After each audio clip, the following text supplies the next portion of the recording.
जब आपको दफन किया जाता है तो ऐन इसी लम्हे क्या होता है?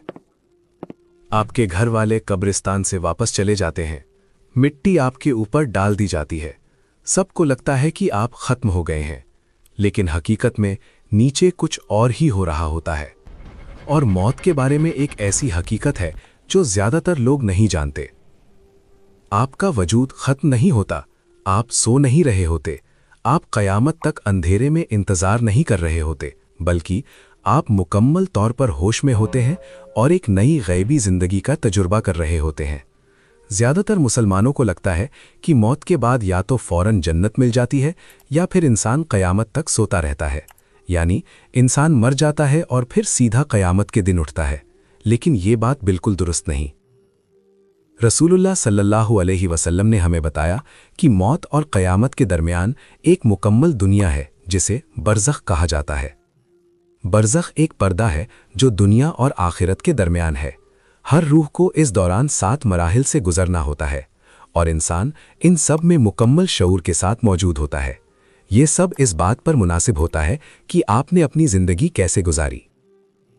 ये मालूमात सही अहादीस में मौजूद हैं, जैसे सही बुखारी और सही मुस्लिम। रसूलुल्लाह सल्लल्लाहु अलैहि वसल्लम ने इन मराहिल को हमें डराने के लिए नहीं बल्कि हमें तैयार करने के लिए बताया।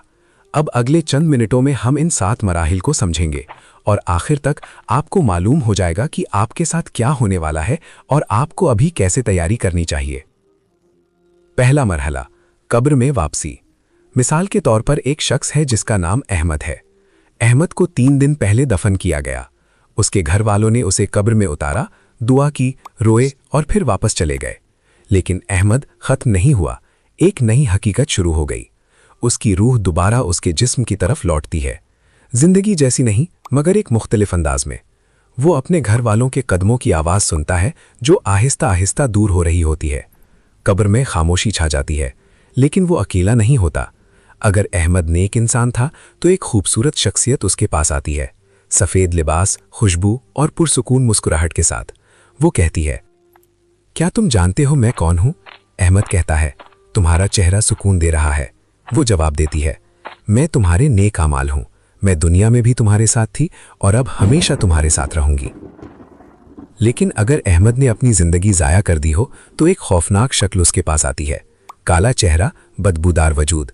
वो कहती है, क्या तुम जानते हो मैं कौन हूँ? अहमद कांपते हुए कहता है, मैं तुम्हें नहीं देखना चाहता। वो जवाब देती है, मैं तुम्हारे बुरे आमाल हूँ, दुनिया में भी तुम्हारे साथ थी और अब तुम मुझसे बच नहीं सकते। कुरान में सूरह अल मोमिनून में फरमाया गया है, इनके पीछे एक पर्दा है क़यामत के दिन तक, यही बरज़ख है। और अब 2 फरिश्ते अहमद की कब्र की तरफ आ रहे हैं। दूसरा मरहला, सवालात। अहमद को कदमों की आवाज़ सुनाई देती है, लेकिन ये इंसानों के कदम नहीं होते। 2 फरिश्ते आते हैं, मुनकर और नकीर। ये हर इंसान से सवाल करते हैं। वो 3 सवाल पूछते हैं, तुम्हारा रब कौन है? तुम्हारा दीन क्या है? तुम्हारे नबी कौन है? अगर अहमद सच्चा मोमिन था तो वो फौरन जवाब देता है, मेरा रब अल्लाह है, मेरा दीन इस्लाम है, मेरे नबी मोहम्मद सल्लल्लाहु अलैहि वसल्लम है। और उसकी कब्र में रोशनी भरने लगती है। लेकिन अगर वो सिर्फ नाम का मुसलमान था तो उसकी ज़बान रुक जाती है। वो कहता है, मुझे नहीं मालूम, और कब्र में अंधेरा छा जाता है। तीसरा मरहला, कब्र का कुशादा होना या तंग होना। अब अहमद महसूस करता है कि कब्र की दीवारें हरकत कर रही हैं। अगर वो कामयाब हुआ तो कब्र वसी हो जाती है, जितना नज़र जाए उतनी बड़ी जगह, जैसे एक महल का कमरा। लेकिन अगर वो नाकाम हुआ तो कब्र तंग हो जाती है, दीवारें उसके जिस्म को दबाने लगती हैं, पसलियाँ आपस में मिल जाती हैं और शदीद तकलीफ होती है। चौथा मरहला, रोशनी या अंधेरा। अगर अहमद नमाज पढ़ता था, सदका देता था और लोगों की मदद करता था तो कब्र में रोशनी भाल जाती है, हर नेकी रोशनी बन जाती है। लेकिन अगर उसने गुनाह किए और नमाज छोड़ दी तो कब्र मुकम्मल अंधेरे में डूब जाती है। पांचवा मरहला, जन्नत या जहन्नुम की झलक। अहमद की कब्र में एक खिड़की खुलती है। अगर वो नेक था तो जन्नत नजर आती है, बाग, नहरें, खुशबू और सुकून। अगर वो गुनाहगार था तो जहन्नुम नजर आती है, आग, धुआं और खौफ। छठा मरहला, बरज़ख में इंतज़ार। अब अहमद को कब्र में सैकड़ों साल गुजर सकते हैं, लेकिन अगर वो नेक है तो ये वक्त एक झपकी की तरह लगेगा, और अगर वो अजाब में है तो हर लम्हा बहुत लंबा लगेगा। सातवां मरहला, क़यामत। फिर एक दिन फरिश्ता इसराफील सूर खूंकेंगे, ज़मीन और आसमान हिल जाएंगे, हर इंसान कब्र से उठेगा, अरबों लोग एक साथ, और फिर हिसाब का दिन शुरू होगा।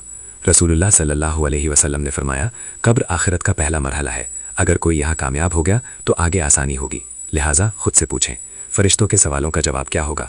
कब्र कुशादा होगी या तंग, रोशनी होगी या अंधेरा? अच्छी खबर यह है कि आप अभी जिंदा है, अभी भी वक्त है। हर नमाज, हर नेकी और हर जिक्र आपकी कब्र को रोशन बनाता है। और सबसे अहम चीज़ है 5 वक्त की नमाज। अगर आप नमाज पढ़ते हैं तो आपकी कब्र सुकून वाली होगी। अगर आप नमाज छोड़ते हैं तो अभी उसे दुरुस्त कर लें।